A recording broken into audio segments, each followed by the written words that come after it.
ஏசப்பாக்கு ஒரு நல்ல ஒரு கைத்தட்டு கொடுக்கலாமா? ஆமென். ஹல்லேலூயா, ஹல்லேலூயா. நம்மை கிருபையாய் இந்த ஆண்டு முழுவதும் நடத்தி கொண்டு வந்தவர், கடத்தி கொண்டு வந்தார். அதான் அருமையாக சொல்லணும். நம்மளை எப்படியோ எல்லா சூழ்நிலைகளையும் நம்மளை அப்படியே கடத்தி கொண்டு வந்தார். வருஷத்தினுடைய கடைசி வாரத்தில் வந்திருக்கிறோம். போதகர் சொன்னது போல் எதையெல்லாம் வாக்குத்தத்தமாய் கொடுத்தாரோ நம்பிக்கையாக இருங்க. ஏன்னா மனோவா தம்பதியினர் கேட்டாங்க, உம்முடைய நாமம் என்னன்ட்டு. என் நாமத்தை நீ கேட்பானேன், அது ஒரு அதிசயம். அவர் நாமமே அதிசயம். எப்படியும் அவர் செய்வார். வாக்கு பண்ணினது நீங்கள் எதையெல்லாம் நம்பினீங்களோ அதையெல்லாம் உங்களுடைய இந்த வாரத்தில் கர்த்தர் செய்வார். ஒருவேளை காசு இல்லாமல் பணம் இல்லாமல் பயத்தோடு வந்து உட்கார்ந்து இருக்கலாம். கர்த்தர் ஆச்சரியமான ஒரு அதிசயத்தை உங்களுக்கு செய்வார். சோர்ந்து போகாதீங்க, கர்த்தர் நடத்துவார். நம்மோடு பேசும்படியாக கண்களை மூடி நாம் ஜெபிப்போமா? கொஞ்ச நேரம் தேவனை அப்படியே நோக்கி எல்லாரும் வார்த்தைக்காக கேளுங்க. அப்பா பேசுங்க. ஹல்லேலூயா, தேங்க்யூ. எங்களை அதிகமாக நேசிக்கிற பரலோகத்தின் பிதாவே, இயேசு கிறிஸ்துவின் நாமத்தினால உம்முடைய பாதத்திலே வந்திருக்கிறோம். அப்பா, அருமையாய் உம்முடைய சமூகத்திலே ஆனந்த மகிழ்ச்சியோடு உம்மை பாடி துதிக்க கிருபை கொடுத்தீரே, ஸ்தோத்திரம் அப்பா. உம்மை துதிப்பதே எங்களுடைய பாக்கியம் அப்பா. இவ்வளோ நேரம் உம்முடைய சமூகத்திலே இருந்து மகிழ்ந்தோமே. உம்முடைய வீட்டினுடைய நன்மையினால் எங்களை திருப்தி ஆக்குகிற தேவன் அப்பா. எவ்வளோ நல்ல தேவன், இவ்வளோ சர்வ வல்லமுள்ளவர். எங்களுக்கு உம்முடைய வீட்டில் எங்களை கூப்பிட்டு சேர்த்து கொள்கிறீரே, ஸ்தோத்திரம் அப்பா. உம்முடைய வீட்டில் எங்களை சேர்த்து கொள்வது இல்லாமல் அங்கே நாங்கள் வரும் பொழுதெல்லாம் எங்களை திருப்தி ஆக்கி, எங்களை பலப்படுத்தி, எங்கள் காயங்களை கட்டி, எங்களுக்கு திராட்சை ரசத்தை வார்த்து அப்பா எங்களுக்கு அலங்கரித்து ஒவ்வொரு வாரமும் எங்களை நடத்துகிறீரே, ஸ்தோத்திரம். இப்பொழுதும் பரிசுத்த ஆவியானவர் என்னுடைய பிரச்சனை அதிகமாக இந்த இடத்துல இன்னும் இருக்கணும். இன்னும் அதிகமாக இந்த தேவ ஜனங்களுடைய சிந்தைகளை, எல்லா இருதயங்களை, அடியேண்ட சிந்தை இருதய எல்லாவற்றையும் வளாகத்தை எல்லாம் நான் இயேசுவின் ரத்தத்தை தெளிக்கிறேன். Victory in the blood of Jesus Christ. இயேசு கிறிஸ்துவின் ரத்தம் ஜெயம். ரத்தத்தினாலே ஜெயம், ரத்தத்தினாலே ஜெயம். அப்பா, அந்த ரத்தம் தெளிக்கப்படட்டும் ஒவ்வொருவர் மேலும் ஆவியானவர் இந்த பலத்த கிரியை இந்த பிள்ளைகள் மேலே போடுவீராக. ஒரு அலங்கரிப்பை தாங்க. ஆவியானவர் தானே அலங்கரிப்பை தாங்க. ஒரு பிரச்சனை அப்படியே ஒவ்வொருவர் மேலும் வல்லமையா அக்கினியா இறங்கட்டும். இப்பொழுதே நிரப்பப்படுவார்களாக. எங்கெங்கெல்லாம் அவருடைய வாழ்க்கையின் பகுதியில் இருள் இருக்கோ, அவருடைய சிந்தையில் இருள் இருக்கோ, இருதயத்தில் இருள் இருக்கோ, அவருடைய குடும்பத்தில் இருள் இருக்கோ, அவருடைய வேலை வியாபாரத்தில் ஊழியங்களில் எங்கே இருள் இருக்கோ, ஆழத்தின் மேல் இருள் இருந்தது, ஆனால் தண்ணீர் மேல் ஜலத்தின் மேல் ஆவியானவர் அசைவாடி கொண்டிருந்தார். ஒழுங்கின்மை எங்கே இருக்கோ, வெறுமை குடும்பத்தில், வீட்டிலே, தனிப்பட்ட வாழ்க்கையில், சிந்தையில், இருதயத்தில் எங்கே ஒழுங்கின்மையும் வெறுமையும் இருக்கோ, இப்பொழுது ஆவியானவர் அந்த பகுதியில் அசைவாடுவீராக. விடுதலையை தருவீராக. சிந்தையில் விடுதலை, இருதயத்தில் விடுதலை, உள்ளான மனுஷனில் விடுதலை. ஓ பரிசுத்த ஆவியானவரை கொடுங்க, அலங்கரிங்க. இன்றைக்கு உடைய பிள்ளைகளை வரங்களினால் அலங்கரிங்க. அலங்கரிப்பை கொடுத்து அனுப்புங்க. விசேஷமான ஒரு அலங்கரிப்பை லேப்ராகா சியாதா ஹூதாராலமா நிரப்புங்க. ஒவ்வொருவர் மீதும் நிரப்பப்படட்டும். அவர்களுடைய அப்பா நிரப்பப்படுவார்களாக. கட்டுகள் தானாக அப்படியே கலண்டு விழுவதாக இயேசுவின் நாமத்தில். எதையெல்லாம் சாத்தான் கொண்டு கட்டி வைத்திருக்கிறானோ, தேவ ஆலயத்திற்கு வந்த பொழுதே எல்லாம் நிமிர்வாய் நடந்தது அப்பா. கட்டுகள் உடைந்தது. 18 வருஷமா பூனியா இருந்த கட்டுகள்லாம் தானாக கலண்டு விழுந்தது அப்பா. அதே பரிசுத்த ஆவியானவருடைய வல்லமை ஒவ்வொருவர் வேறும் அவர்கள் அறியாமல் ஒரு கட்டுகள் இருக்கலாம். பிசாசு எதெல்லாம் கட்டி வைத்திருக்கிறானோ தானாக இப்பொழுது நம்முடைய பிள்ளைகள் நிரப்பப்படுவார்களாக. இயேசுவின் நாமத்தினாலே, இயேசுவின் ரத்தத்தினாலே ஆவியானவர் ஒரு விடுதலையை கொடுப்பீராக. திரும்பி பார்க்கும் பொழுது அதே பிரச்சனை இருக்கக்கூடாது, அதே சுபாவம் இருக்கக்கூடாது. தேவனுடைய ஆலயத்திற்கு வீட்டிற்கு வரும் பொழுது முற்றிலும் மாற்றப்பட்டவர்களாக தான் நீர் அனுப்புவீர். அதே சுபாவம் இருக்கக்கூடாது. உங்களுடைய பிள்ளைகளுக்கு அதே பாவத்தின் தடுமாற்றம் இருக்கக்கூடாது. இன்றைக்கு ஒரு விடுதலை, இன்றைக்கு ஒரு அக்கினி ஒவ்வொருவர் மேலும் போடப்படட்டும் இயேசுவின் நாமத்தினாலே. அக்கினியாய் மாற்றுவீராக, அக்கினியாய் மாற்றுவீராக. அப்பா, அக்கினினால ஞானஸ்தானம் கொடுப்பவரே, அக்கினியை ஊற்ற வந்தேன் என்று சொன்னவரே, ஒவ்வொருவர் மீது இன்றைக்கு ஒரு அக்கினியை ஊற்றுவீராக. அதே பழைய பாவம் அல்ல, அதே சுபாவம் அல்ல, அதே தடுமாற்றம் அல்ல, அதே மாம்சத்தின் கிரியை அல்ல, ஒருவருக்கு இருக்கவே கூடாது. பூரணராக்கப்பட்டவர்களாக மாறுவார்களாக. இயேசு கிறிஸ்துவினுடைய வல்லமை இறங்கட்டும் அப்பா. பரிசுத்த ஆவியானவர் அலங்கரிப்பு, ஒவ்வொருவரையும் அலங்கரிப்பீராக. ஏத்ராக்ரோ ஷலாப்ராந்தியா ஃப்ரிசேலெபரா உடாத்ரோ ஷலாப்ராதகதரமா அலங்கரிப்பை கொடுப்பீராக, அலங்கரிப்பை கொடுப்பீராக. அப்பா, அவர்களை பார்க்கும் பொழுது ஒரு அலங்கரிப்பு. ஆவியானவரே அற்புதமாய் நடத்துங்க, அற்புதமாய் நடத்துங்க என்ற பிள்ளைகளை. அப்பா உமக்கு ஸ்தோத்திரம். ஒரு பெரிய ஒரு வாசமை அசைவு அப்படியே அப்படியே ஒவ்வொரு சிரசின் மேல இறங்கட்டும். ஒரு புது அபிஷேகம், இதுவரைக்கும் இல்லாத அபிஷேகம், இதுவரைக்கும் இல்லாத ஒரு எண்ணெய் அவள் மேல ஊற்றப்படட்டும், சிரசின் மேல ஊற்றப்படட்டும், ஊற்றப்படட்டும். இயேசுவின் நாமத்தினாலே, இயேசு கிறிஸ்துவின் ரத்தத்தினாலே அவருடைய சிரசிலே ஊற்றப்படட்டும் அப்பா. நிரப்பி அனுப்புங்க. அவர்களுக்கு இல்லாத, இதுவரைக்கும் காணாத அபிஷேகம் அவருடைய வாழ்க்கையில ஒரு மாற்றத்தை காணுவார்களாக இன்று முதல். கர்த்தாவே அப்பா, புது சிருஷ்டியாய் மாற்றுகிறவரே, பழையவைகளை தேடி பார்த்தாலும் காணாதபடி செய்கிறவரே, அதை எங்கள் வாழ்க்கையில அனுபவிக்க செய்வீராக. ஒவ்வொரு பிள்ளைகளுடைய வாழ்க்கையில, இன்றைக்கு வந்த சபையில வந்த தேவ பிள்ளைகளுடைய வாழ்க்கையில அனுபவிக்க செய்வீராக. அவர்கள் திரும்பி பார்க்கும் பொழுது ஒரு முற்றிலும் மாற்றப்பட்டவர்களாக இன்றிலிருந்து காணப்படுவார்களாக. ஓமுடைய பரிசுத்தம் ஒவ்வொரு மீதும் அபிஷேக தைலமாய் ஊற்றப்படுவதாக, அபிஷேக தைலமாய் ஊற்றப்படுவதாக. லேகாபா சதந்தரலபரா ஏபாமக்கு சோதரம் ஊற்றப்படுவதாக இயேசுவின் நாமத்தினாலே. நன்றி நன்றி நன்றி நன்றி நன்றியோடு உம்மை துதிக்கிறோம். தேங்க்யூ அப்பா, உமக்கு நன்றி. எங்களோடு பேசுவீராக, உம்முடைய வார்த்தையை அனுப்புவீராக, உம்முடைய நாமத்தை மகிமைப்படுத்துவீராக. இந்த இடத்துல ஒவ்வொருவரையும் எங்களுடைய எல்லா சிந்தைய, இருதயத்தை, எங்களுடைய எண்ணங்களை, ஒவ்வொரு அவைகளை இயேசு கிறிஸ்துவின் ரத்தத்தை தெளித்து ஆவியானவருடைய கட்டுப்பாட்டுக்குள் கொண்டு வருகிறேன் இயேசுவின் நாமத்தினாலே. அசைவாடுவீராக. தேவ பிரசன்னத்தை ஒவ்வொரு பிள்ளைகளையும் உணரட்டும். கர்த்தர் பேசுவீராக. மறைத்துக்கொள்ளும் இயேசு கிறிஸ்துவின் நாமத்திலே ஜெபிக்கிறோம். ஜெபம் கேளும் நல்ல பிதாவே. ஆமென் ஆமென்.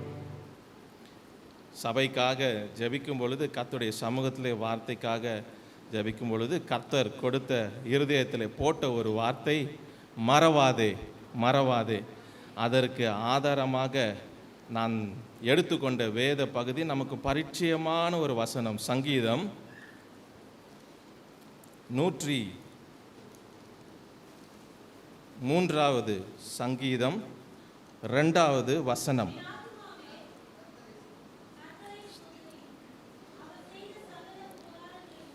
மறவாதே மறவாதே. கர்த்தருடைய பிள்ளைகளே, கர்த்தர் இன்றைக்கு நம்மோடு பேச சித்தம் கொண்ட வார்த்தை மறவாதே. நாம் அதை தியானிப்போம். இந்த சங்கீதக்காரன் கீழ்கண்ட வசனங்கள் 3, 4, 5, 6 எல்லாம் சொல்லுகிறார். ஏன் மறக்கக்கூடாது? அவர் நம்முடைய அக்கிரமங்களை எல்லாம் மன்னித்து, நம்முடைய நோய்களை எல்லாம் குணமாக்கி, நம்முடைய பிராணனை அழிவுக்கு விலக்கி மீட்டு, கிருபையினால இரக்கங்களினால முடிசூட்டியிருக்கிறார். நன்மையினால நம்முடைய வாயை திருப்தி ஆக்குகிறார். கழுகுக்கு சமானமாய் நம்முடைய வயதை திரும்ப வாழ வயது போல் ஆக்குகிறார். கர்த்தர் பாருங்க எவ்வளோ ஆச்சரியமான காரியங்களை நமக்காக செய்கிறார். ஆகவே சங்கீதக்காரன் சொல்லுகிறான், மறவாத, நீ கர்த்தரை மறவாத, அவர் செய்ததை மறவாத. வருஷத்தின் கடைசியில் கர்த்தர் நம்மை கொண்டு வந்திருக்கிறார். கிருபை இந்த கடைசி வாரம் மாத்திரமே நமக்கு முன்பதாக இருக்கு. மறக்கவே கூடாது கர்த்தர் நம்மை நடத்தி வந்த வழிகளை, நமக்கு செய்ததை. கடைசி காலத்தில் 2 தீமோத்தேயு 3ஆம் அதிகாரம் 2ஆம் வசனத்தில் அப்போஸ்தலனாகிய பவுல் சொல்லுகிறார், கடைசி காலத்தில் எப்படி இருப்பார்களானா, நன்றி அறிதல் இல்லாதவர்களாய் இருப்பார்களாம். அப்படியாப்பட்ட சந்ததி எழும்பும் என்று தீர்க்க தரிசனமாக அப்போஸ்தலனாகிய பவுல் எழுதி வைக்கிறார். அதே போல பிரியமானவர்களே, வேதத்தை பார்க்கும் பொழுது கர்த்தர் எச்சரிக்கிறது எப்பவுமே, மறவாதே, என்னை மறவாதே, நான் செய்த கிரியைகளை மறவாதே. இஸ்ரவேல் ஜனங்களும் அதற்கு மறக்கக்கூடாது என்பதற்காக எப்பொழுதுமே நீங்கள் பார்த்தீங்கன்னா அவர்கள் கற்களை வைத்து அபிஷேகித்து அதை ஞாபக குறியாக வைத்து கொள்வாங்க. ஏன்னா கர்த்தர் செய்ததை மறக்கக்கூடாது. கில்காலிலே வந்த பொழுது எகிப்தினுடைய நிந்தையை தேவன் புரட்டி போட்டார் என்று யோர்தான்லேருந்து கற்களை எடுத்து வைத்து அதை உங்கள் பிள்ளைகள் கேட்டாங்கன்னா நீங்கள் என்ன சொல்லணும்? கர்த்தர் எங்களை விலைக்கு மீட்டார். அப்போது பாருங்கள், நம்மளும் கர்த்தர் செய்த ஒன்றையும் மறக்கக்கூடாது. இங்கே இருக்கிற தேவனுடைய பிள்ளைகள் எல்லாரும் ஒரு பழக்கத்தை வைத்து கொள்ளுங்க, எழுதி வைத்து கொள்ளுங்க. கர்த்தர் உங்களுக்கு என்னெல்லாம் செய்கிறாரோ, உங்களுக்கு தெரியுதோ தெரியலையோ, வாலிப பிள்ளைகள் ஒரு டைரி மெயின்டைன் பண்ணுங்க. மெயின்டைன் பண்ணி ஒவ்வொரு நாளும் கர்த்தர் கிருபையாய் நாம் எழுந்திருப்பதே, உயிரோடு எழுந்திருப்பது அவருடைய கிருபை. நம் சுகமாய் தூங்கி எழுந்திருப்பது அவருடைய இரக்கம், தயவு, கிருபை. எத்தனையோ பேருக்கு தூக்கம் இல்லை, தூங்க முடியாது. எத்தனையோ பேருக்கு கூரை இல்லை. நமக்கு எல்லா வசதிகளும் தேவன் கொடுத்திருக்கிறார். நமக்கு கிருபையாய் ரட்சிப்பை, விலையேற பெற்ற ரட்சிப்பை கொடுத்திருக்கிறார். ஆகவே எழுதி வைத்து ஒவ்வொரு நாளும் அதை நினைத்து துதிக்கிறது ஒரு பெரிய ஆசீர்வாதம். ஏன்னா மறந்துடுவோம் பாருங்க. நம்ம வசனம் சொல்லுகிறது, மறதியின் பூமியிலே உம்முடைய நியாயம் அறியப்படுமோ என்று சங்கீதம் 88:12 சொல்லுகிறது. மறந்துடவே கூடாது கர்த்தர் செய்கிறத. உங்களுக்கு எழுத தெரியுதோ இல்லையோ, ஏதோ ஒன்று எழுதுங்க, உங்கள் பிள்ளைகளுக்காக வையுங்க. உங்கள் பிள்ளைங்க பார்க்கட்டும் கர்த்தர் எதையெல்லாம் உங்களுக்கு செய்தார், எதையெல்லாம் அற்புதமாக உங்களுக்கு செய்தார், எதையெல்லாம் பெற்றுக் கொடுத்தார், எதையெல்லாம் செய்தார்ன்ட்டு ஏதோ ஒரு புஸ்தகத்தில் ஏதோ ஒரு இடத்துல எழுதி வைங்க. நாளை போட்டு கர்த்தர் இதை எனக்கு செய்தார், எதை வைத்து போகிறீர்களோ இல்லையோ, கர்த்தர் செய்த நன்மையை, கர்த்தர் உங்களுக்காக அற்புதமாக இறங்கி தம்முடைய கரத்தை நீட்டி செய்த கிரியையை எழுதி வைத்து போங்க. உங்கள் பிள்ளைகள் வாசிக்கட்டும், உங்கள் பிள்ளைகள் படிக்கட்டும், கர்த்தரை யார் என்று அறிந்து வளரட்டும். ஏன்னா என் பெற்றோர்களுக்கு செய்தவர்னா எனக்கும் செய்வார் என்ற ஒரு அசையாத நம்பிக்கை, விசுவாசம் இருக்கும். பாருங்க பிரியமானவர்களே, வேதத்தை பார்க்கும் பொழுது அநேக சம்பவங்களை நாம் பார்க்கிறோம். கர்த்தரை மறக்கிறார்கள், கர்த்தர் செய்த நன்மைகளை மறந்து போய்விடுகிறார்கள். கிதியோன் என்ற ஒரு மனிதனை நாம் பார்க்க முடியும். அவன் அந்த தேசத்து ஜனங்களுக்காக அவன் தன் உயிரை பணயத்தை வைத்து அவன் போய் சண்டையிட்டு ஜெயிக்கிறான். ஆனால் ஜனங்கள் வந்து சொல்லுகிறார்கள், நீரும் உம்முடைய குடும்பம் தான் எங்கள் குடும்பத்தை ஆள வேண்டும் என்று. நியாயாதிபதிகள் 8:25 நாம் பார்க்க முடியும்.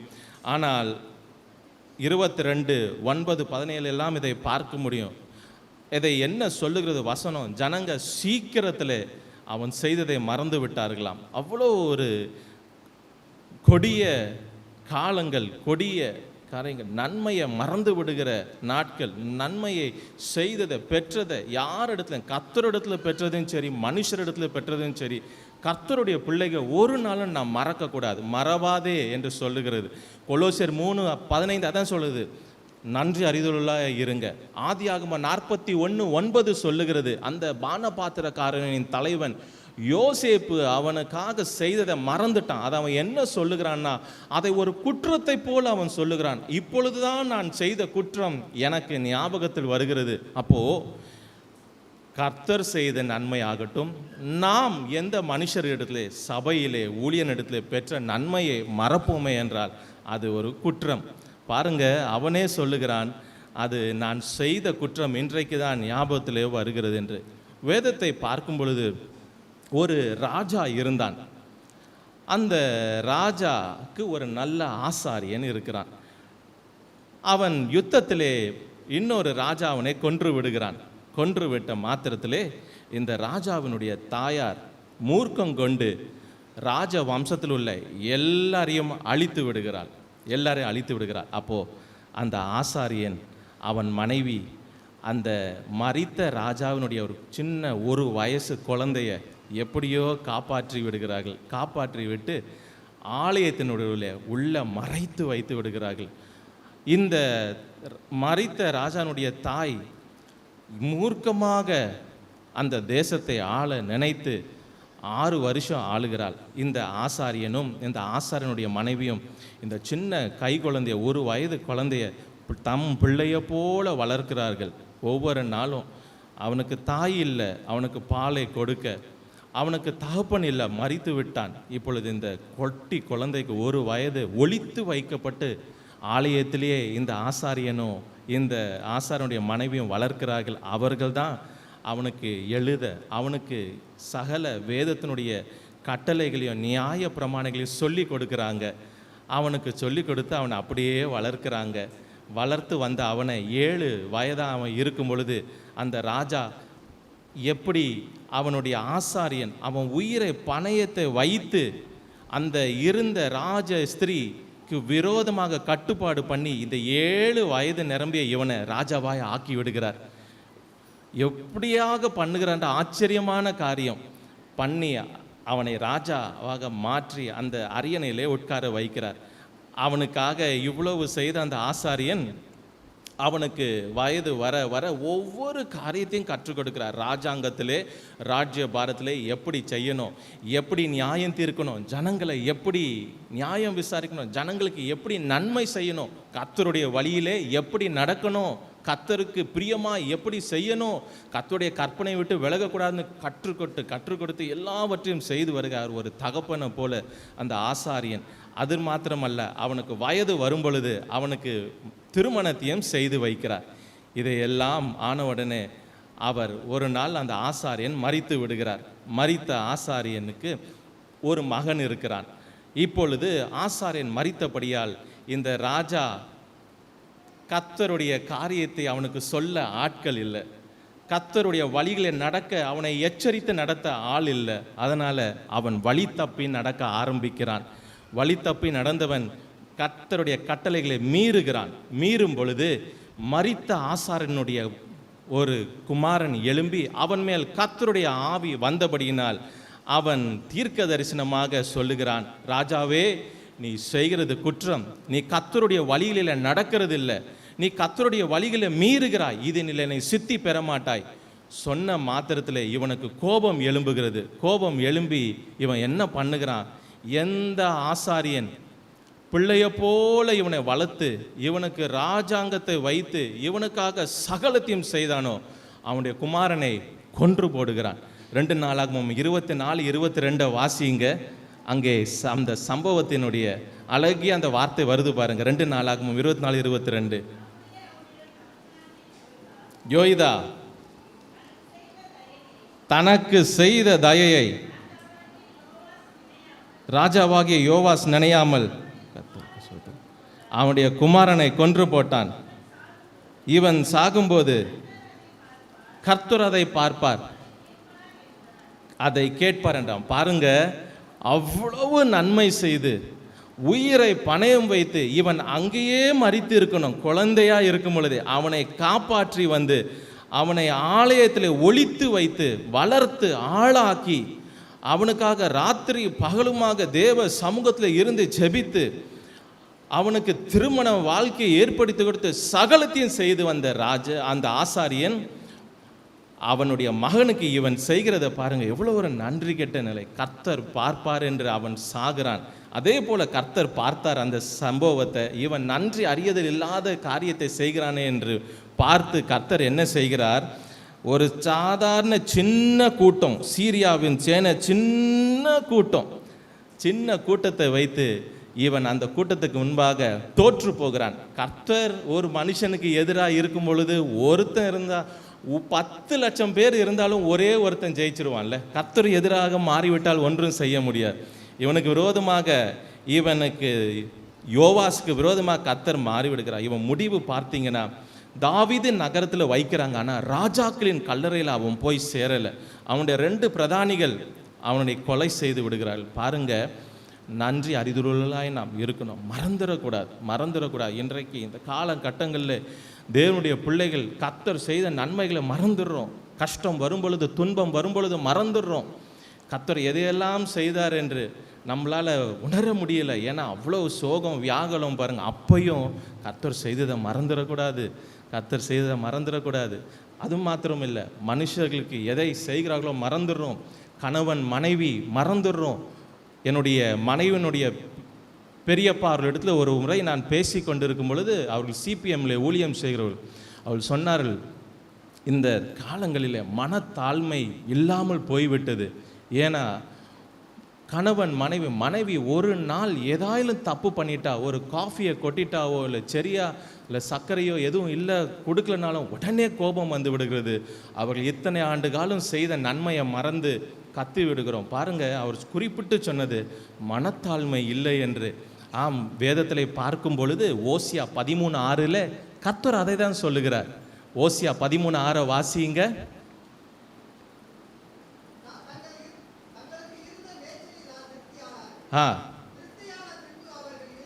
இருதயம் மேட்டிமையாயிற்று.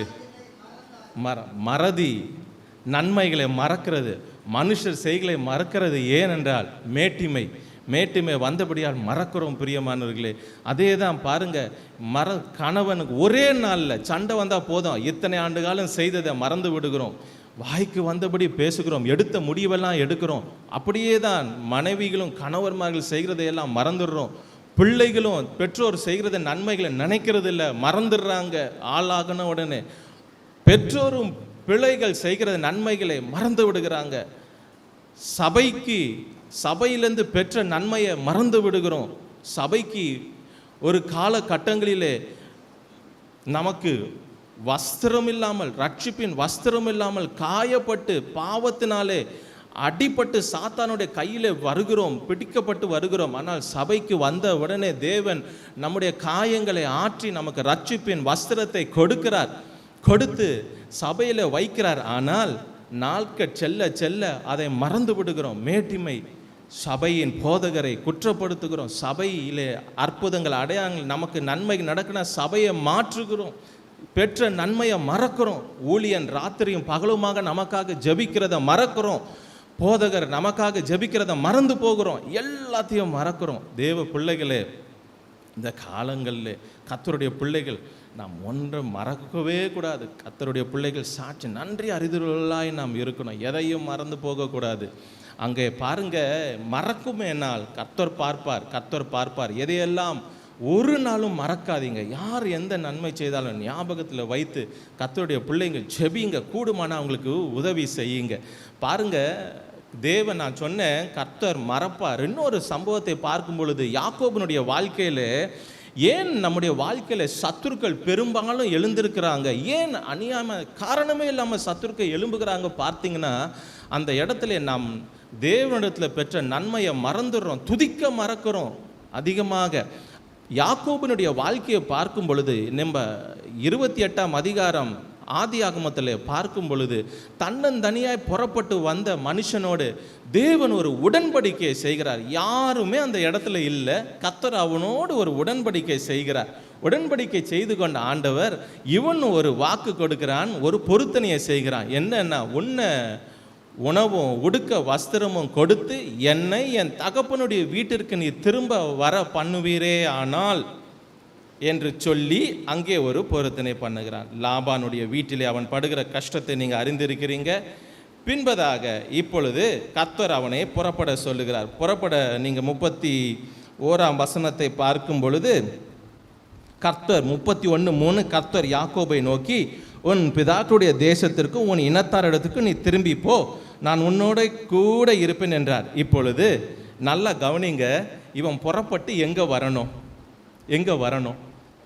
கர்த்தர் எந்த இடத்துல இவன் ஒன்றுமில்லாமல் இருந்தானோ, எங்கே இவனுக்கு தேவன் யாருமே இல்லாத போது அவனை வந்து சந்தித்தாரோ, அந்த இடத்திற்கு பெத்தேலுக்கு தானே வரணும். ஆனால் இவன் பாருங்க, இவன் போகிற ஒவ்வொரு பாதையும் தேவன் அவனுக்கு, நீங்கள் வேதத்தில் கடைசியில் உங்களுடைய மேப் இருக்கும்ல, அந்த மேப்பில் எடுத்து ஒரு நிமிஷம் அந்த பாருங்களேன்.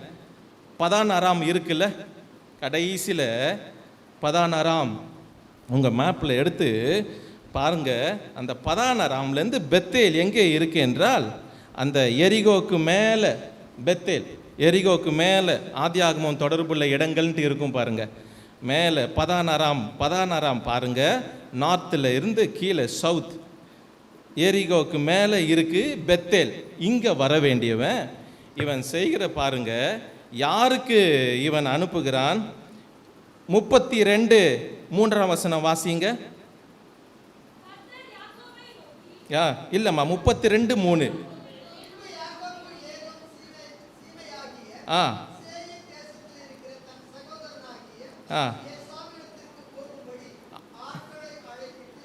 போதும். இப்போ எங்கே அனுப்புகிறான் ஆட்களை? ஏதோமுக்கு அனுப்புகிறான். ஏதோம் எங்கே இருக்கு பாருங்க. ஏதோம் கீழே எப்படி பாதை போகுது பாருங்க, இப்படி சுற்றி போகிறான். அவன் வர வேண்டிய வழி 16 பெத்தேலுக்கு இப்படி வரணும். ஆனால் அங்கே எங்கே அனுப்புகிறான் ஏதோம். ஏன்னா இவனுக்கு பயம், காரியங்கள் முடிந்ததா தெரியலையேன்னு. பாருங்க பிரியமான, இவன் மாத்திரம் பெத்தேலுக்கு வந்திருந்தா இவனுக்கு கலக்கம் இருந்திருக்காது. இவனுக்கு எதிர்கொண்டு சத்ருவாக இவன் வந்திருக்க வேண்டிய அவசியம் இல்லை. இவன் மறக்கிற காரணங்களினாலே, தேவன் செய்கிறத மறக்கிறதுனாலே, நாம் எங்கே நன்மையை பெற்றோம், யாரிடத்துல பெற்றோம், எதிலே பெற்றோம், அங்கே வர வேண்டிய இடத்துல வந்து நிற்காத காரணங்கள்னாலே ஒரு கலக்கம் வருகிறது. இவன் எதிர்நோக்கி இருக்க வேண்டிய ஏசா இவனுக்கு வர வேண்டிய அவசியம் இல்லை. இவன் நேராக பெத்தேல வந்து கர்த்தரை சந்தித்திருந்தா கர்த்தர் அங்கே அவனை சந்தித்திருப்பார்.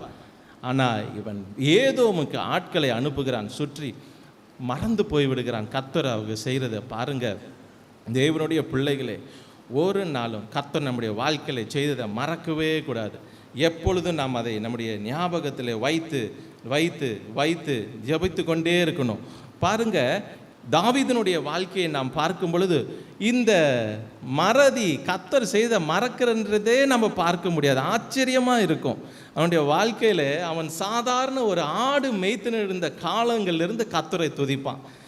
எனக்கு கொடுத்த ஒரு சின்ன ஒரு வேலை, அவன் வீட்டில் இத்தனைக்கும் அவனை அசட்டை பண்ணி அவனுடைய சாமுவேல் தீர்க்கதரிசி அங்கே வருகிறார் அபிஷேகிக்க, அது கூட அவனை அழைப்பிக்கலை. அவனை ஓரம் தள்ளி அவனை சின்ன ஆடுகளை மேய்த்து கொண்டிருக்கிறான். அங்கேயும் கர்த்தரை துதிக்கிறான். அங்கிருந்து கோலியாத்து கர்த்தர் கொண்டு வருகிறார், அப்பையும் துதிக்கிறான் கர்த்தரை. கோலியாத்துக்கு ஜெயத்தை கொடுக்கும்போது துதிக்கிறான். சவுல் என்ன செய்கிறான்? ஒரு ப்ரொமோஷனை தருகிறான், உயர்வை தருகிறான். 1000 பேர்களுக்கு இல்லை, அதிபதியாக அதிகாரியாக அவனை வைக்கிறான். அதிபதியாக அவனுடைய சேனை கூட்டத்துக்கு எவ்வளோ ஒரு ப்ரொமோஷன் பாருங்க. அப்பையும் கர்த்தரை துதிக்கிறான். ஒரு ப்ரொமோஷன்லேருந்து கீழே தள்ளுகிறான் சவுல். அவனை இருக்கிற அதிகாரிகளுக்கு 1000 பேருக்கு மாத்திரம் அதிகாரியாக வைக்கிறான். அப்போயும் கர்த்தரை துதிக்கிறான். திருமணம் நின்று போகிறது, கர்த்தரை துதிக்கிறான். வனாந்திரமாக ஓடுகிறான், மாகோன் வனாந்திரத்தில் ஓடுகிறான், மற்றுமாக கீப் வனாந்திரத்தில் ஓடுகிறான், காடுகளுக்கு ஓடுகிறான், அதுலாம் கெபிக்கு போகிறான், கர்த்தரை துதிக்கிறான். 34 சங்கீதம் 1 வாசித்து பாருங்க, அருமையான சங்கீதம். அவன் எப்படி அந்த ராஜாவாகிய ஆகீத்துக்கு முன்பதாக வேஷம் மாறி அவன் நுரை தள்ளி இருக்கும் பொழுது எப்படி பாடுகிறான் பாருங்க. கர்த்தரை எக்காலத்திலும் ஸ்தோத்திரிப்பேன், அவர் துதி எப்பொழுதும் என் வாயில இருக்கும். எப்பவும் பிரியமானவர்களே, எப்பவும் கர்த்தரை துதிக்கிறவர்களா நாம் மாறட்டும். ஸ்தோத்திரம் சொல்லிக்கொண்டே இருங்க, தேங்க்யூ சொல்லிக்கொண்டே இருங்க. ஏசப்பாவை வாயில வரும்பொழுதெல்லாம், அந்நிய பாஷையில் பேசும் பொழுது சரி, அந்நிய பாஷை பேசும் பொழுதும் சொல்லி பேசுங்க. என்ன பேசுனா, ஆண்டவரே நான் பேசுகிற பாஷை உம்மை புகழ்கிறதா இருக்கட்டும் சொல்லி பேசுங்க. ஏன்னா நீங்கள் பார்க்கும்போது அப்போஸ்தலர் 2ஆம் அதிகாரத்தில் பார்க்கும் பொழுது அவங்க சொல்லுவாங்க பார்த்தீங்களா, மற்ற தீவார்கள் வந்து இவர்களுடைய பேச்சை கேட்கும்போது கர்த்தரை புகழ்கிறதும் துதிக்கிறதுமா இருக்கு. ஒவ்வொரு நாளும் மறக்கவே கூடாது அந்த 7 காரியங்களே. எதையெல்லாம் மறக்கக்கூடாது வேதம் நமக்கு கற்று தருகிறது என்றதை நாம் பார்ப்போம். முதலாவதாக நாம் மறக்கக்கூடாதவைகள் எதையெல்லாம் நம்ம அனுதினமும் காலையிலே நீங்கள் எழுந்து ஜபிக்கும் பொழுது சரி, மறக்காமல் அநேக காரியங்களை நீங்கள் ஜபிக்கலாம். ஆனால் நான் சொல்லிக் இந்த 7 காரியங்களையும் ஒவ்வொரு நாளும் மறந்துடாதீங்க, அதையும் நினையுங்க, தேவன் ஆசீர்வதிப்பாரா. முதலாவது ரட்சிப்பின் நாள் நம் மறக்கவே கூடாது. டே ஆஃப் சல்வேஷன். யாத்திராகமும் 13:2-3 வாசிக்க கேட்போம். யாத்திராகமும் 13:2-3.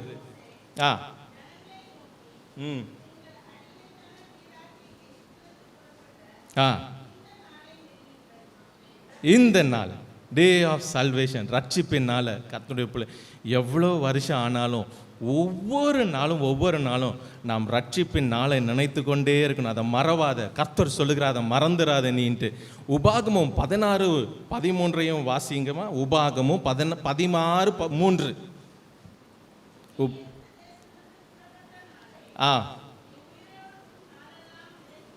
நினைக்கும்படி, உயிரோடு இருக்கிற நாளாம் ஒவ்வொரு நாளும் நினைக்கணும், மறவாது, அதை மறவாதுங்க. நம்முடைய டே ஆஃப் சால்வேஷன், சத்ருவினுடைய கையிலிருந்து தேவன் நம்மை விடுவித்த நாள், பாவ பிடியிலிருந்து நம்மை விடுவித்த நாள், அக்கிரமத்தில் மரித்து போன இருந்த நம்மை விடுவித்த நாள். ஒவ்வொரு அந்த டே ஆஃப் சால்வேஷனை, ரட்சிப்பின் நாளை ஒவ்வொரு நாளும் நினையுங்க, நினையாம விட்டுடாதீங்க. காலை எழுந்தவொடனே என்னை ரட்சித்தீரே ஸ்தோத்திரம் சொல்லுங்க. ரட்சிப்பின் நாளை மறக்க கூடாதான். கர்த்தர் சொல்லுகிறார், நீ அதை மறவாத.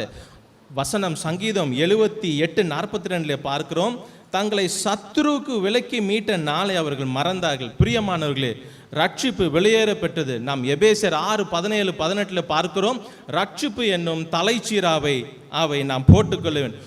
ஒவ்வொரு நாளும் ரட்சிப்புக்காக பிரயாசப்பட வேண்டும். பிலிப்பியர் 2:12 அதை தான் சொல்லப்பட்டிருக்கிறது. என்ன சொல்லுகிறது? உங்க ரட்சிப்பு நிறைவேற பிரயாசப்படுங்க. அப்போ ரட்சிப்புல பூரணம் அடைய பிரயாசப்படணும் ஒவ்வொரு நாளும். அப்போ எதை செய்யணும்? காலையில எழுந்து ரட்சித்த நாளை ஸ்தோத்தரிக்கணும், துதிக்கணும். ஒவ்வொரு நாளும் தேவன் ரட்சித்த விதத்தை எங்கிருந்து நாம் எடுக்கப்பட்டோன்றதை நினைத்து கர்த்தரை துதித்து கொண்டே இருக்கும் பொழுது ரட்சிப்பு பூரணப்படும். ஏனென்றால் நாம் லூக்கா 17 பார்க்கிறோம். லூக்கா 17 அதிலே தேவன் என்ன செய்கிறார்? 10 பேர் வந்து அவரிடத்துல குஷ்டரோகியர்கள் சுகம் பெறுகிறார்கள். ஒருவன் மாத்திரம் வந்து அவன் பாருங்க, அவன் செய்கிறத உரத்த சத்தமாய் தேவனை மகிமைப்படுத்தி அவருடைய முன்பாக அப்படியே முகங்குப்புற விழுந்து கர்த்தரை ஸ்தோத்தரிக்கிறான், நன்றி செலுத்துகிறான். அப்பொழுது கர்த்தர் என்ன செய்கிறார்? அவனுக்கு சொல்லுகிறார், உன்னுடைய விசுவாசம் உன்னை ரட்சித்தது. ஒரு பூரணத்தை கொடுத்து அனுப்புறார். பாருங்க பிரியமானவர்களே, ரட்சிப்பிலே ஒரு பூரணம் நமக்கு வேண்டியபடியே இருக்கு.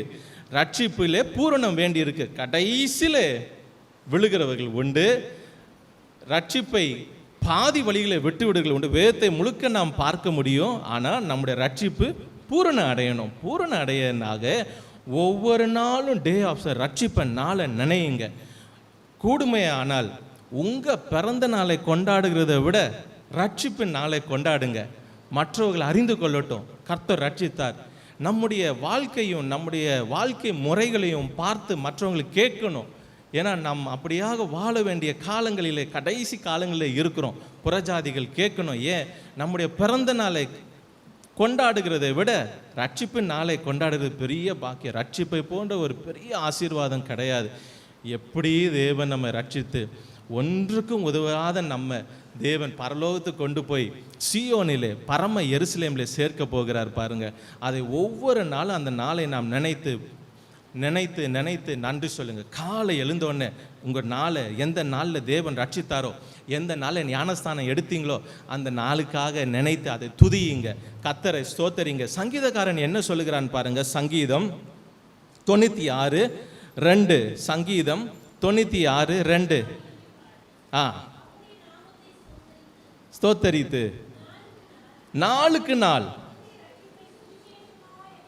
இப்போ ரட்சிப்பை நாளுக்கு நாள் என்னமா சுவிசேஷமாய் அறிவிக்குமா? அப்போ ரட்சிப்பை நினைத்து நாம் ஒவ்வொரு நாளும் கர்த்தரை துதிக்கணும். இப்போ இந்த ரட்சிப்பை என்ன பண்ணணும்? சுவிசேஷமாய் அறிவிக்கணும். பாருங்க பிரியமானவர்களே, தேவன் நம்ம கொடுத்த ரட்சிப்பை நாம் சுவிசேஷமாக நம்முடைய நாவுனால அறிக்கணும். நல்லா கவனிங்க. நாம் எளிதாக இப்போல்லாம் சொல்லுகிறோம், நாம் ஸ்தோத்தரிக்கிறது அதிகமாக கிடையாது. ஒரு நாளில் குறைவாக இருக்கிற 24 மணி நேரத்தில் எடுத்துக்கொள்ளுங்க.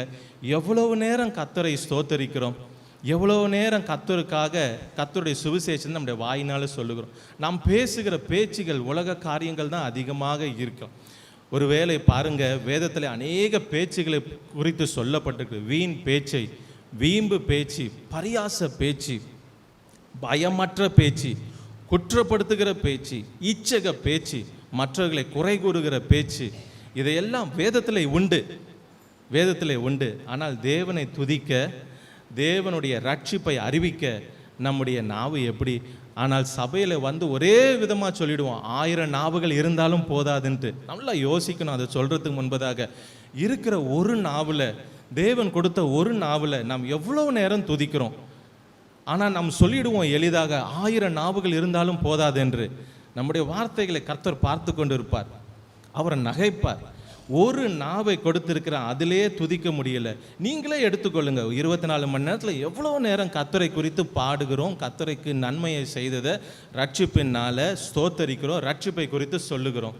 அதுவா இல்லை மற்ற காரியங்களா? கர்த்தர் உங்களோடு பேசுவாராக. சங்கீதம், அதே இன்னொரு சங்கீதத்தை 71:15 வாசியுங்க. சங்கீதம் 71:15. நாள்தோறும் உமது நீதியையும் சொல்லும். பிரியமானவர்களே, அறிவேன். பாருங்க, நாள்தோறும் உடைய ரட்சிப்பையும் உடைய நீதியையும் சொல்லும். கர்த்தர் நமக்கு கிருபை கொடுப்பாராக. இன்றையிலிருந்து ஒரு நாளும் ரட்சிப்பின் நாளை மறக்காதீங்க. ரட்சிப்பின் நாளை விசேஷப்படுத்துங்க, அதை கொண்டாடுங்க. கர்த்தர் செய்ததை கொண்டாடுங்க. அதை கொண்டாடி ஒவ்வொரு நாளும் காலையில் ரட்சித்ததுக்காக நன்றி சொல்லுங்க, சுவிசேஷத்தை அறிவியுங்க. அந்த நாவினால கர்த்தர் செய்ததை, அவருடைய ரட்சிப்பை மற்றவர்களுக்கு சொல்லுங்க. கர்த்தர் நம்ம கிருபை கொடுப்பாங்க. ரட்சிப்பின் நாளை மறந்துடாத. ரெண்டாவது, நாம் மறக்கக்கூடாது. ஒவ்வொரு நாளும் நாம் சிந்தையிலே நாம் கொண்டு வர வேண்டியது, ஒவ்வொரு நாளும் காலை எந்த காரியத்தை செய்கிறதுக்கு முன்பதாக நாம் ஜெயமுள்ள வாழ்க்கையை வாழ்ந்து கர்த்தருக்காக சாட்சியாக இருக்க. ரெண்டாவது, நாம் மறக்காத இருக்க வேண்டியது எதுன்னா, சிலுவையை மறக்கக்கூடாது. எபிரேயர் 12:3. எபிரேயர் 12:3. ஆகையால் ஆத்துமாக்களிலே சோர்ந்து போகாதபடிக்கு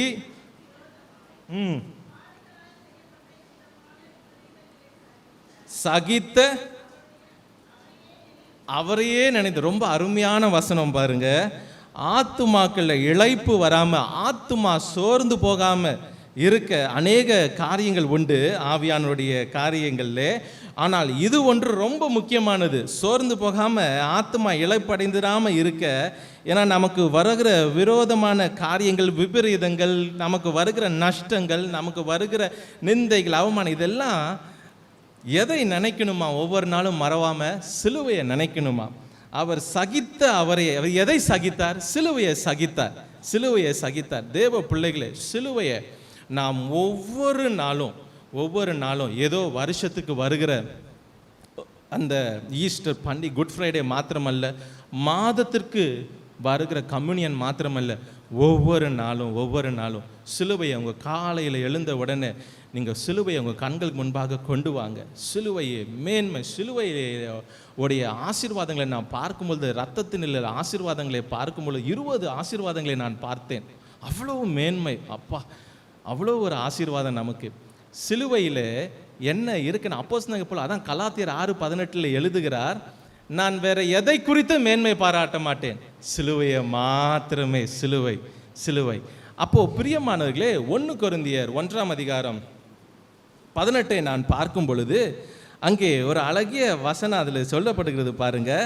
சிலுவை உபதேசம் பைத்தியமா இருக்குது, ரட்சிக்கப்படுகிற நமக்கோ தேவ பலன், ஆங்கிலத்தில் பவர் ஆஃப் காட் அல்ல ஒரு வல்லமை இருக்கு பாருங்க. எப்படி ஆவியானவரில் வல்லமை இருக்கோ, சிலுவையில் ஒரு வல்லமை இருக்கு. அப்போ தேவ பிள்ளைகளே, சிலுவையில் என்ன இருக்கு? தேவனுடைய ரத்தத்தை நமக்காக சிந்தி இருக்கிறார். அல்ல வல்லமை இருக்கு. நல்லா கவனிங்க. சாத்தான் ஒவ்வொரு நாளும் பல காரியங்களை உங்களுக்கு விரோதமாக, எனக்கு விரோதமாக செய்து கொண்டு இருக்கிறான். எதையெல்லாம் அவன் தாக்குகிறான், புலம்பல்ல எழுதுகிறான். அந்த எரேமியா தீர்க்கதரிசி, சத்ரு தனக்கு இஷ்டமானவர்களை தன் கரத்தை நீட்டினான் என்று. தேவனுடைய பிள்ளைகளுக்கு விரோதமாக கரத்தை நீட்டலாம். எதிலெல்லாம் சத்ரு தன் கரத்தை நீட்டுகிறான் என்று பார்க்கும் பொழுது, முதலாவது நம்முடைய ஆத்துமாக்கு விரோதமாக அவன் எப்பொழுதும் பின்தொடர்கிறான். அதான் நம் சங்கீதம் 143:3 வாசிக்க முடியும். அவன் என் ஆத்துமாவை, எனக்கு எப்படியும் நான் மரித்தவன், வெகு காலத்துக்கு முன் மரித்தது போல என் ஆத்துமாவை இருளில் இருக்க பண்ண பின்னுகிறான். அப்போ நல்லா கவனிங்க. சத்ரு ஒவ்வொரு நாளும் உங்க ஆத்துமாவை இழைத்து போக பண்ண அவன் போராடுவான். அவன் அதையே தாக்க நினைப்பான். ரெண்டாவது, சத்ரு எதை தாக்க நினைப்பான் என்றால், சத்ரு உங்களுக்கு உண்டானவைகளை எல்லாம் அவன் தொட நினைப்பான். யோபு 1:11 வாசிக்கிறோம் பாருங்க. கர்த்தரிடத்திலே போய் அவன் கேட்கிறான்.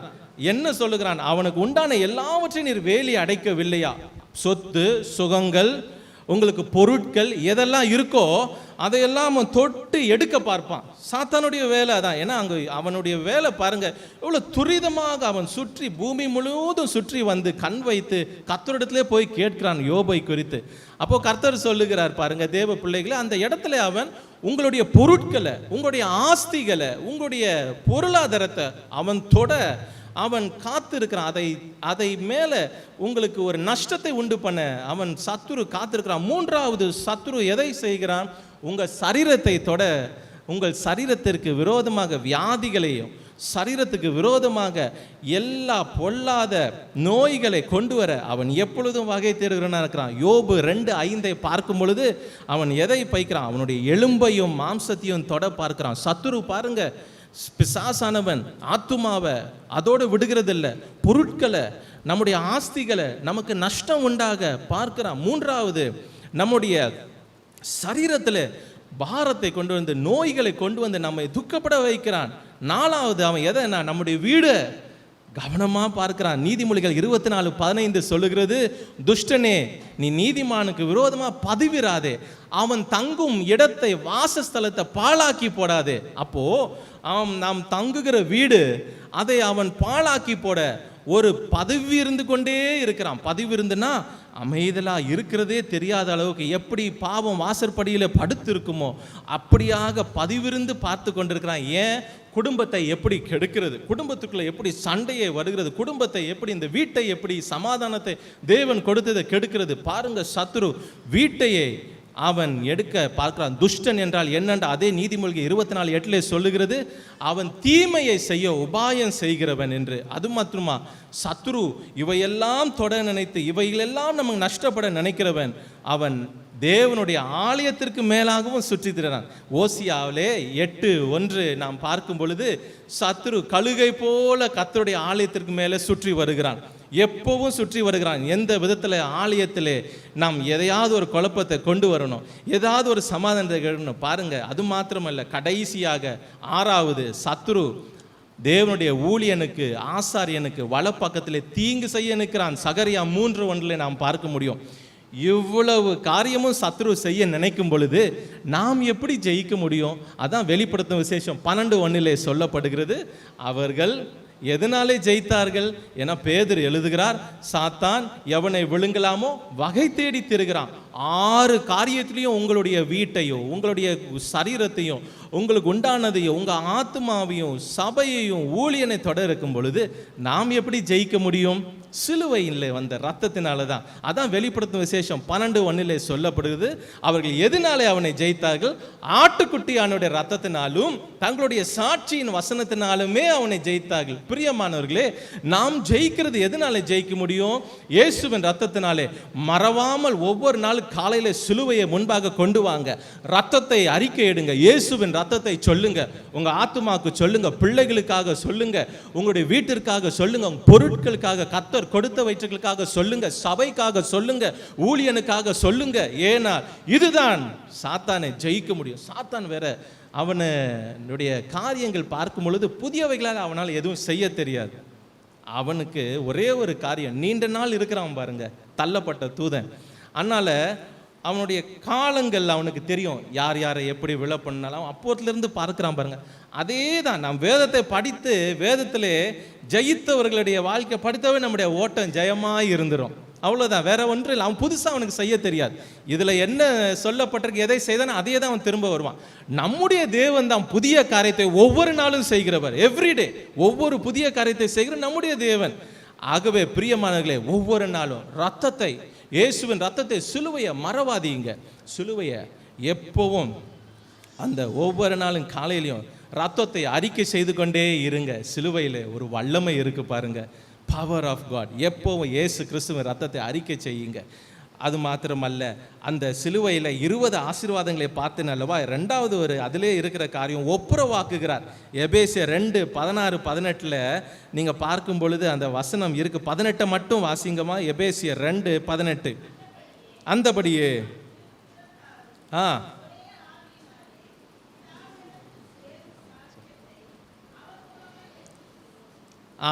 பாருங்க, அவர் மூலியமாக அது ஒப்புரவாக்கணும். இது பிதாவாகிய தேவன் பாவத்தை சகிக்கவே முடியாது.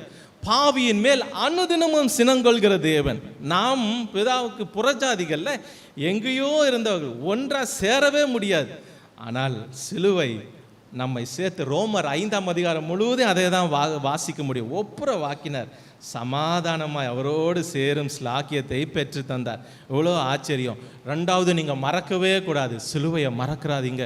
அதிலிருந்து வர புண்ணியங்கள் ஏராளம் பிரியமானல. இதோடு நான் முடிக்கிறேன். பவர் ஆஃப் காட், அங்கே தான் வல்லமை இருக்கு. ரத்தத்தை அறிக்கை எடுங்க, காலையிலேயே அறிக்கை எடுங்க. பிள்ளைகளுக்காக, பெற்றோர்களுக்காக, வீட்டில் எல்லா காரியங்களுக்காக ரத்தத்தை தெளியுங்க.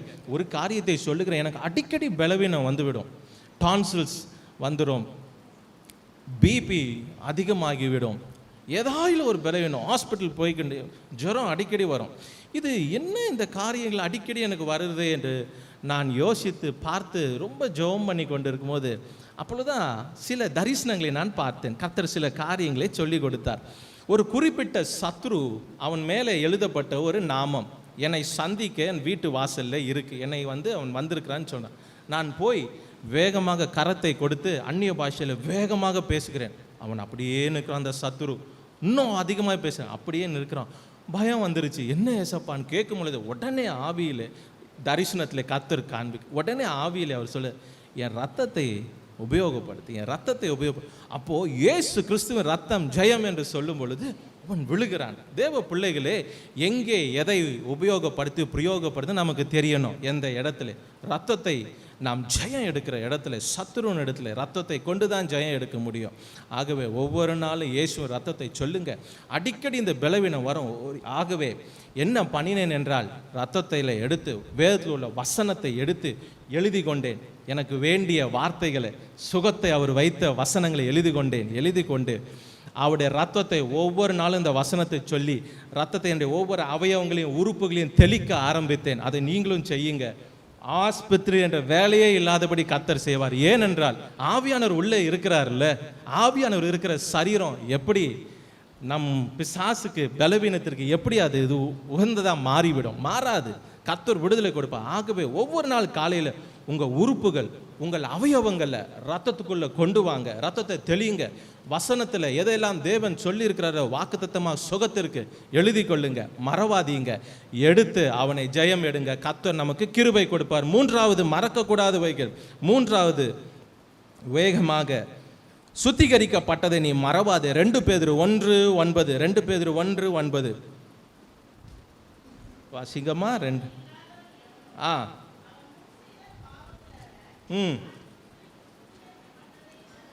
சுத்திகரிக்கப்பட்டதை மறந்து சொருகி போன குருடனாய் இருக்கிறான். பிரியமானவர்களே, நீங்கள் சுத்திகரிக்கப்பட்டதை ஒரு நாளும் மறந்துடாதீங்க. நீங்கள் சுத்திகரிக்கப்பட்டதை மறந்துடக்கூடாது. இங்கே அப்போஸ்தலனாகிய பேதுரு அவனுடைய வாழ்க்கையிலே கண்ட ஆவிக்குரிய வீழ்ச்சியினாலே கர்த்தரோடு நடந்த வாழ்க்கையிலே அவன் எப்படி தேவனை விட்டு பின்வாங்கினதுனாலே வீழ்ச்சி அடைந்தானோ, நாம் அந்த வீழ்ச்சி அடையக்கூடாது என்பதற்காக ரொம்ப முக்கியமான அருமையான ஒரு அதிகாரம், 1ஆம் அதிகாரம் 5-10 வசனமும் மிக நம்முடைய ஆவிக்குரிய வாழ்க்கைக்கு பிரயோஜனமானவை. நாம் பின் திரும்பாமல் இருக்க, நாம் கனியற்றவர்களாய் மாறிவிடாதபடி, சுத்திகரிக்கப்பட்டதை மறந்துடாதபடிக்கு எதையெல்லாம் செய்யணும்னு 5, 6, 7 சொல்லியிருக்கிறார். நேரம் இல்லாதபடினா நீங்கள் வீட்டிலே வாசித்துக் கொள்ளுங்க. சுத்திகரிக்கப்பட்டதை மறந்துடக்கூடாது. சிம்சோனுடைய வாழ்க்கையை பார்க்கும் பொழுது அவன் சுத்திகரிக்கப்பட்டதை மறந்து போனவனாக இருந்தான். பிரியமானவர்களே, ஒவ்வொரு நாளும் காலையில் எழுந்திருக்கும் பொழுது உங்களுடைய ரட்சிப்பின் நாளை மறவாதீங்க. ஸ்தோத்திரம் சொல்லுங்க. உங்களுடைய தேவன் சிலுவையில் நமக்காச்சு ரத்தத்தை ஸ்தோத்திரத்தை எல்லாவற்றிலும் தெளியுங்க. மூன்றாவது, தேவ பிள்ளைகளே, மறக்காத இருக்கணும்னா நாமும் நீங்களும் சுத்திகரிக்கப்பட்டு இருக்கிறோம். சிம்சோனை போல இருக்கக்கூடாது. ஏன்னா பாத்திரம் தீட்டுப்பட்ட ஆவியானவர் இருக்கவே முடியாது. ஆவியானவர் இருக்கக்கூடிய பாத்திரம் மிக மிக மிக பரிசுத்தமானது. ஏன்னா இஸ் அ பர்சன், பரிசுத்தமானவர். ரொம்ப ஜாக்கிரதையாக நடக்கணும். சுத்திகரிக்கப்பட்டதை மறக்காமல் போயிடக்கூடாது. எந்த பாவத்திலையும் காலையிலே இந்த சிம்சோனுடைய வாழ்க்கையில் ஒரே ஒரு காரியத்தை பகுதியை வேகமாக நான் உங்களுக்கு காண்பித்து கொடுத்து போகிறேன். ஆவியானவர் அந்த பாத்திரத்தில் கிரியை செய்ய முடியல. பாருங்க, நியாயாதிபதிகள் 14ஆம் அதிகாரம் 13ஆம் அதிகாரம் 25 வாசிங்கம்மா. 13:25.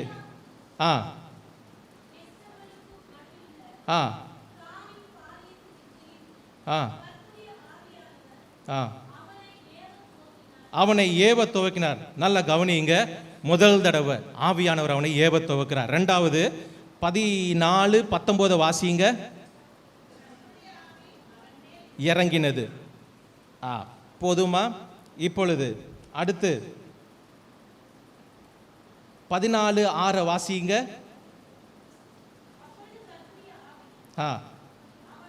பலமாய் இறங்கின. எத்தனை வாட்டி இப்போ எழுதப்பட்டிருக்கிறது? 3 வாட்டி. வேகமா போறேன், நல்லா கவனிங்க. 14 வாசிங்க.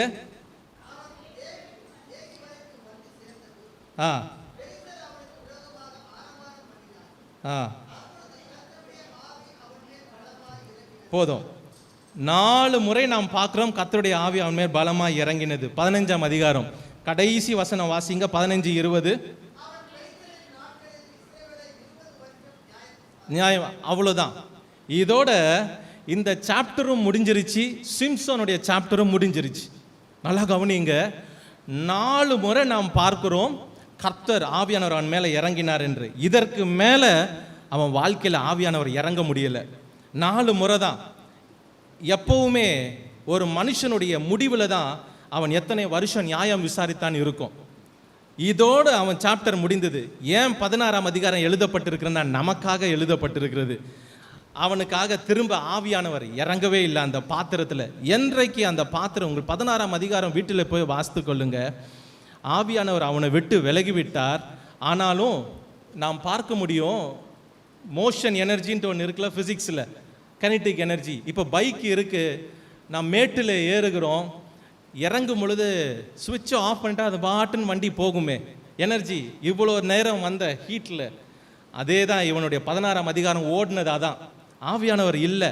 கடைசி கூட ஆவியானவர் இறங்கினதை நீங்கள் பார்க்கவே முடியாது.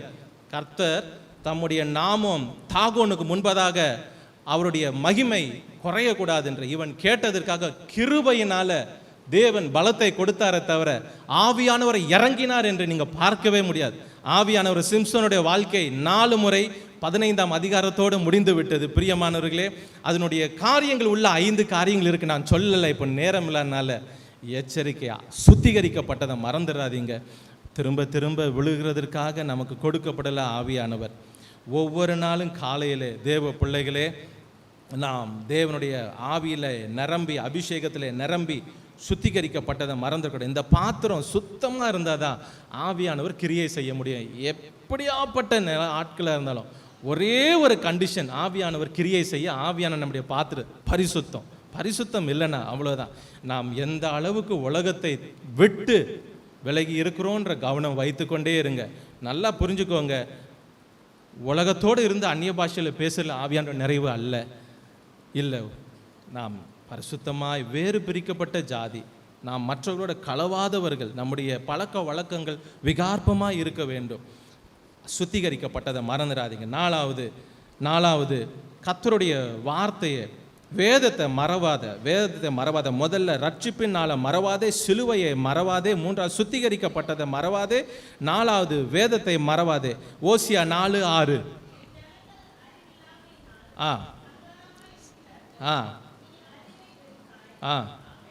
ஆகையால் வெறுத்தேன். வேதத்தை மறந்தவர்களா இருக்க, மறந்தாய், ஆகையால் மறந்து விடுவேன். நீதிமொழிகள் 3:1 சொல்லப்பட்டிருக்கு, என் மகனே மறவாதே. சங்கீதம் 119, 16, 61, 109, 153 எல்லாம் பார்க்கும் பொழுது நம்முடைய வேதத்தை மறவேன் என்று யோசுவாவை மாத்திரம் காண்பித்து இந்த குறிப்பை வேகமாக முடிக்கிறேன். யோசுவா 1. பிரியமானவர்களே, யோசுவா 1ஆம் அதிகாரத்தை பார்க்கும் பொழுது யோசுவா கலக்கத்தோடு அங்கே நிற்கிறான். கர்த்தர் தான் வந்து சொல்லுகிறார், மோசே மரித்து விட்டான். ஏன்னா மோசே மரித்தது தெரியாது பாருங்க. மோசே மரித்து விட்டான். இவர்கள் துக்கம் கொண்டிருக்கிறார்கள். மோசே மேலே மலையில் போனவர் அவ்வளோதான். எப்பவுமே போறவர் போயிட்டு ஜெபித்து வருவார். ஆனால் இந்த முறை வருமா? 2ஆம் வசனம் யோசுவா 1:2 பார்க்கும் பொழுது கர்த்தர் வந்து சொல்லுகிறார்,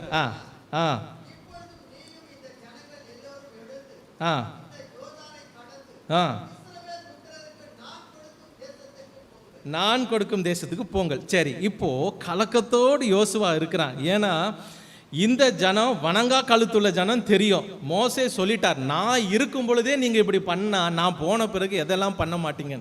இப்போ யோசுவாவுக்கு கலக்கம், மோசே என்ன இருக்கிறாரா என்ன தெரியும். கர்த்தர் சொல்லுகிறார், மோசே மரித்துட்டார். முதல்ல ஒரு பெரிய ஒரு குண்டை தூக்கி கர்த்தர் போடுகிறார்.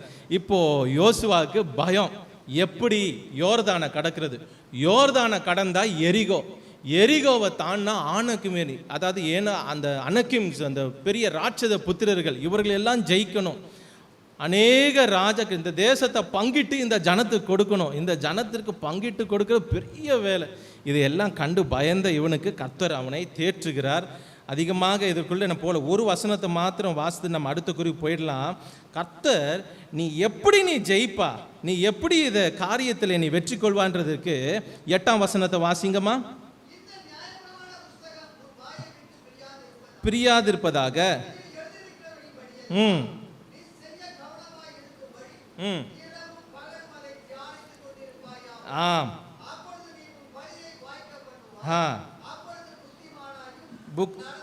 நடந்து கொள்வாய். அப்போ இந்த வேதத்தை மறவாத இருக்கிறவன் புத்திமானாய் நடந்து கொள்வான், வழியெல்லாம் வாய்க்க பண்ணுவான். அப்போ ஒவ்வொரு நாளும் வார்த்தையை பெற மறவாதீங்க. காலையில் எழுந்தோன்னே, ஏசப்பா இந்த நாளுக்குரிய மன்னாவை எனக்கு கொடுங்கன்னு கேளுங்க. இஸ்ரவேல் ஜனங்களை 40 வருஷம் மன்னாவினால் நடத்தினார்ல, ஒவ்வொரு நாளும் நீங்களே பெற்றுக்கொள்ளுங்க. காலையில் எழுந்தோன்னே தேவனிடத்தில் ஒரு வார்த்தையை பெற மறவாதீங்க. கர்த்தரை ஆசீர்வதிப்பார். ஐந்தாவது கர்த்தர் செய்த நன்மையும் மறவாதே. ஒரு நாளும் மறவே கூடாது. கர்த்தர் செய்த நன்மையை நாம் மறப்போமையானால் ஒரு காரியத்தை இதில் காண்பித்து கொடுத்து வேகமாக நான் போகிறேன். 1 நாளாகமும் 16:13. 1 நாளாகமும் 16:13.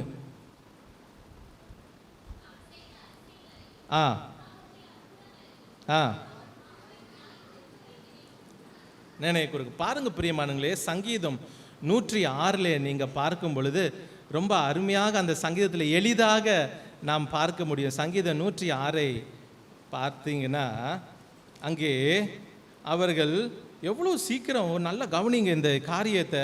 இதில் ஒரு ரகசியத்தை உங்களுக்கு நான் சொல்லுகிறேன். 106:10-9 பார்க்கிறோம். சிவந்த சமுத்திரத்தை கடக்கிறார்கள், துதிக்கிறாங்க, நல்லா துதிக்கிறாங்க. ஆச்சரியம், கர்த்தர் அற்புதத்தை செய்தார் என்று. 2வது தண்ணீர் இல்லை, மாறா கசப்பு, கர்த்தரை முறுமுறுக்கிறாங்க. சாப்பாடு இல்லை, கர்த்தரை முறுமுறுக்கிறாங்க. தண்ணீர் இன்னொரு இடத்துல இல்லை, முறுமுறுக்கிறாங்க. இப்போ 13ஆம் வசனம் சொல்லுகிறது, ஆனாலும் சீக்கிரமாய் அவருடைய கிரியைகளை மறந்தார்கள். கர்த்தருடைய கிரியையை மறந்தா என்ன நடக்கு பாருங்க. 22 வாசிங்க. தேவனே, அப்போ கர்த்தர் செய்த கிரியை நன்மையை நாம் மறந்துட்டோம்னா கொஞ்ச நாள்ல கர்த்தரையை மறந்துடுவோம். அவர்களுக்கு கர்த்தரையை மறந்துடுவோம். அது மாத்திரமல்ல, கர்த்தர் செய்த நன்மையை நாம் மறந்து ஒரு நாளும் மறக்கக்கூடாது, துதிக்கணும். மாறாக இன்னொரு காரியத்தை நாம் செய்யணும். அந்த காரியத்தை உங்களுக்கு காண்பித்து இந்த குறிப்பை நான் முடிக்கிறேன். யாத்திராகமும் 17ஆம் அதிகாரம் 7ஆம் வசனத்தை வாசிங்கம்மா.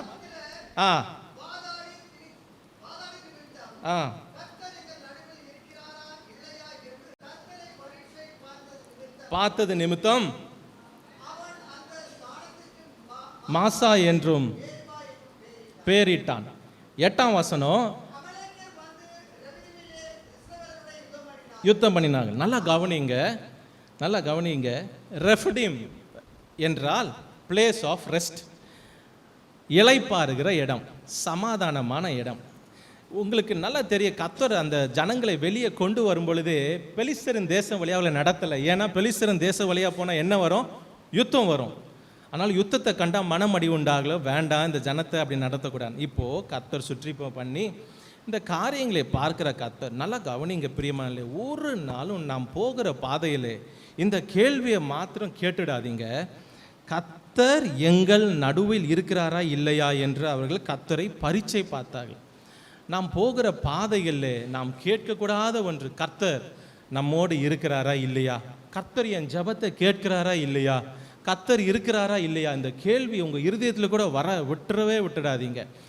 ஏன் என்றால் இவ்வளவு நேரம் கர்த்தர் அவங்க முறுமுறுத்தாங்க, சரி, என்றைக்கு இது வந்ததோ எங்கள் நடுவில் அவர் இருக்கிறாரா, கர்த்தர் பார்த்து கொண்டு இருக்கிறாரா, கர்த்தர் என் ஜெபத்தை கேட்கிறாரா, கர்த்தர் இருக்கிறாரா, கர்த்தர் என்னோடு இருக்கிறாரா, இப்படியாப்பட்ட கேள்வி நமக்கு வரக்கூடாது. வந்த மாத்திரத்திலே கர்த்தர் எதை அனுமதிக்கிறார்னா அமலேக்க அனுமதிக்கிறார். எங்க? ஒரு சமாதானமான இடத்துல, பிளேஸ் ஆஃப் ரெஸ்டிலே இவங்க சமாதானமா குடியிருக்கிற இடத்துல இவன் பேசினதுனால இவன் அதை எப்படி கர்த்தர் எடுத்தார்னா என்னை பரீட்சை பார்த்ததை எடுத்தார். ஆகவே நமக்கு இருக்கிற பெரிய ஆசீர்வாதமே ரட்சிப்பு. ஒரு நாள் கூட நம்ம போகிற பாதையில நாம் இந்த கேள்வியை கேட்டுடவே கூடாது. கர்த்தர் என்னோடு இருக்கிறாரா, கர்த்தர் என் ஜெபத்தை கேட்கிறாரா, கர்த்தர் இதெல்லாம் இல்லை. கர்த்தர் நம்முடைய நினைவாக தான் இருக்கிறார். எப்பவும் அவர் நம்மை நினைக்கிறவர். வசனம் சொல்லுகிறதுல சீயோனோ கர்த்தர் என்னை மறந்தார் என்று சொல்லுகிறார். ஆண்டவர் என்னை மறந்து விட்டார், என்னை கைவிட்டார் என்று சொல்லுகிறார். ஸ்திரியானவள் தன் கற்பத்தின் பிள்ளைக்கு இறங்காம தன்னுடைய பாலகனை மறப்பாலோ, அவர்கள் மறந்தாலும் நான் உன்னை மறப்பதில்லை. லூக்கா 12:6 சொல்லுகிறார் பாருங்க, 2 காசுக்கு 5 அடைக்கலான் குருவிகளை விற்கிறார் அல்லவா. அதை காட்டில் நாம் எவ்வளோ விசேஷித்தவர்கள். உங்க தலையில் உள்ள முடியெல்லாம் எண்ணப்பட்டிருக்கிறது. யோசித்து பாருங்க, ஒரு முடி கூட அவருடைய சித்தம் அவருடைய அனுமதி இல்லாமல் விழவே விழாது நம்முடைய தலையில. நிச்சயமா அவர் எண்ணி வைத்திருக்கிறார். நமக்கு தெரிதோ இல்லையோ, அவர் எண்ணி வைத்திருக்கிறார். அவைகளை காட்டிலும் விசேஷித்தவர்கள். எபிரேயர் 12:6 சொல்லுகிறது, மனுஷனை நீ நினைக்கிறதுக்கும் மனுஷகுமாரனை நீர் விசாரிக்கிறதுக்கு எம்மாத்திரம். ஆகவே கேட்கவே கேட்காது. கேட்டீங்கன்னா உங்களுக்கு என்ன வரும்? அமலேக்கு வந்து நிற்பான். அமலேக்கு எதற்கு காரணம்? சமாதானத்தை கெடுக்கிற காரியம். அப்போ நீங்க கேட்டாவே உங்கள் வீட்டில் சமாதானம் குலைக்கப்பட்டு போகும். ஏதோ ஒரு விதத்தில் போவோம், ஏதோ விதத்தில். கர்த்தரை ஒரு நாளும் பரீட்சை பார்க்காதீங்க. கர்த்தர் செய்த நன்மைகளை எப்பொழுதும் நினைத்தார் துதிங்க. கடைசியாக 2 காரியத்தை தலைப்பை மாத்திரம் நான் சொல்லி முடித்து விடுகிறேன். 6வது, நன்மையும் உபசரிப்பையும் மறவாதீங்க. நன்மையும் உபசரிப்பையும் என்றைக்கும் மறவாதீங்க. எபிரேயர் 13:2 மறவாதீர்கள். அறியாமல் உண்டு. நாம் மத்தேயு 25:37-40 பார்க்க முடியும். கர்த்தர் சொல்கிறார், அந்த நீதிமான்களுக்கு எப்பொழுது அவங்க கேட்குறாங்க, எப்பொழுது ஆகாரம் இல்லாதவங்களுக்கு ஆகாரத்தை கொடுத்தோம், எப்பொழுது உமக்கு தண்ணீரை கொடுத்தோம், எப்பொழுது உமக்கு வஸ்திரத்தை கொடுத்தோம், எப்பொழுது உம்முடைய காவலிலே வந்து பார்த்தோம். சிறியவர்களுக்கு செய்து எனக்கு ஊழியக்காரர்களை உபசரிங்க, ஏழைகளை நினைங்க. தொற்காலை பாருங்க, நற்கிரியை செய்கிறவராக இருந்தா. கொர்நேலியை பாருங்க, அவனுடைய தானம் தர்மம் தேவனுக்கு உகந்த பலியாக இருந்தது. ஆகவே இதனுடைய வசனத்தை குறிப்பிட்டுக் கொள்ளுங்க. எபிரேயர் 13:16 வீட்டிலே வாசித்துக் கொள்ளுங்கள்.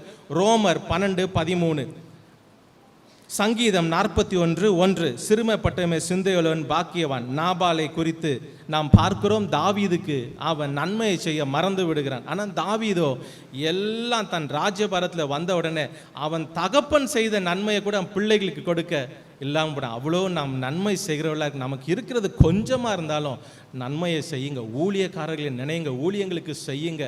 ஏழை எளியர்களை ஒரு நாளும் மறவாதீங்க.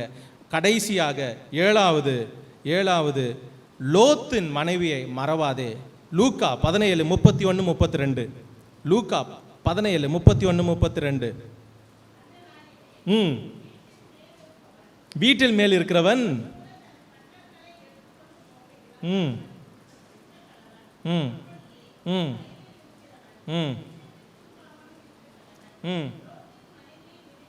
பாருங்க, கர்த்தர் எவ்வளோ ஆச்சரியமா வருகைக்கான அடையாளத்தை சொல்லி ஒரு மனுஷனை குறிப்பிட்டு ஞாபகத்தில் வைத்துக்கோ, மறவாதே சொல்லுகிறார்.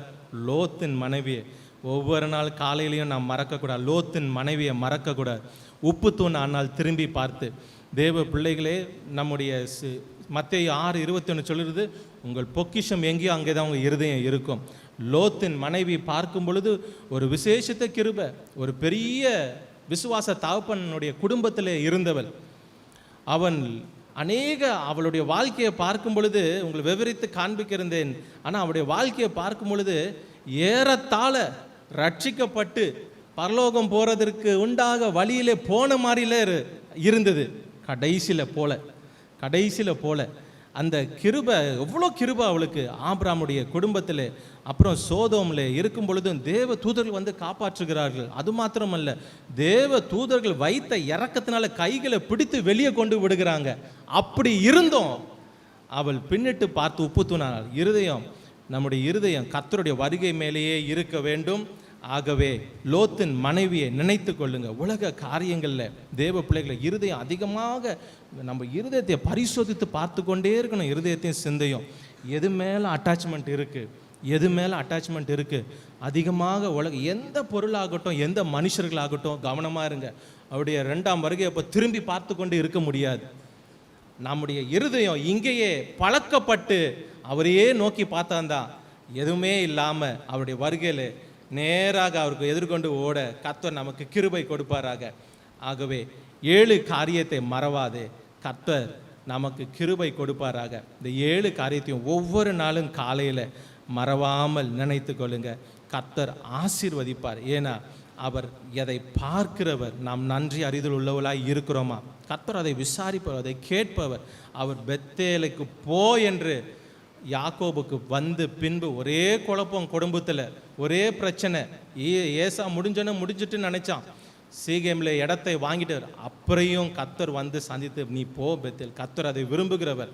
நன்றி அறிதலாக இருங்க, கர்த்தருக்கு இருங்க. 7 காரியத்தை ஒரு நாளும் மறவாதீங்க. மனுஷர்களுக்கு இருங்க, குடும்பத்திற்கு இருங்க, சபைக்கு இருங்க, ஊழியர்களுக்கு இருங்க. கர்த்தர் நம்மை ஆசீர்வதிப்பார், உங்கள் ஒவ்வொருவரையும் ஆசீர்வதிப்பார். God bless you.